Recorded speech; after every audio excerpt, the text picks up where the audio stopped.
बिस्मिल्लाहिर्रहमानिर्रहीम। मेरे प्यारे पाकिस्तानियों, बहनों और भाइयों, अस्सलाम वालेकुम। सबसे पहले आपको मैं रमज़ान के बाबरकत महीने की मुबारकबाद पेश करता हूँ।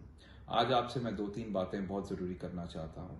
सबसे पहले हमारे पास पाकिस्तान जाने के लिए इस वक्त 60,000 लोगों की रजिस्ट्रेशन है।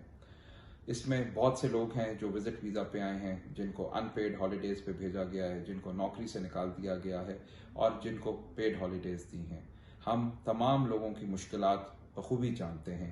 हमें पता है कि इस वक्त दुबई में और रमज़ान के महीने में जिन लोगों के पास नौकरी नहीं है या विजिट वीज़ा एक्सपायर हो चुका है, बहुत मुश्किल है गुजारा करना।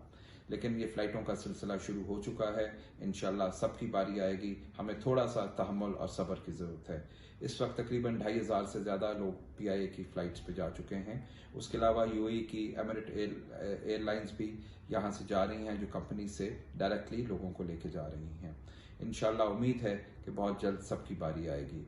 इसमें क्राइटेरिया मैं आपको बताता चलूँ कि जो लोग जिनका विजिट वीज़ा एक्सपायर हो चुका है, जो अनपेड हॉलीडेज़ पे हैं, जिनको ले ऑफ कर दिया गया है या नौकरी से निकाल दिया गया है या पेड हॉलीडेज़ हैं, ये हमारी प्रायोरिटी है। इसके अलावा प्रायोरिटी लिस्ट में डेथ केसेस हैं, प्रेग्नेंट ख़वातीन हैं, मेडिकल एमरजेंसीज़ हैं, स्टूडेंट्स हैं, तो ये तमाम लोग प्रायोरिटी पे हैं। इन प्रायोरिटी की लिस्ट की तादाद भी बहुत ज़्यादा है, लेकिन मेरिट में सबका नंबर आ रहा है। इसके अलावा सोशल मीडिया में आजकल ये चल रहा है कि जी कांसुलेट जाएं और आपको टिकट मिल जाएगा।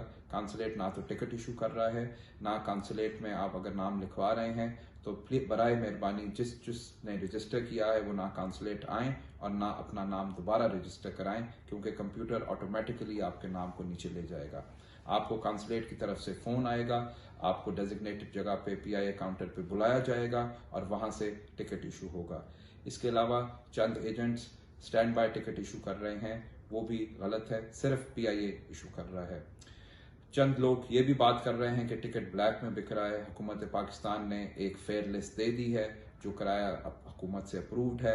आप सिर्फ उसी को पैसे दें, और अगर आपसे कोई फालतू पैसे चार्ज करता है तो कांसुलेट को बताएं या पुलिस को रिपोर्ट करें। आपका बहुत बहुत शुक्रिया।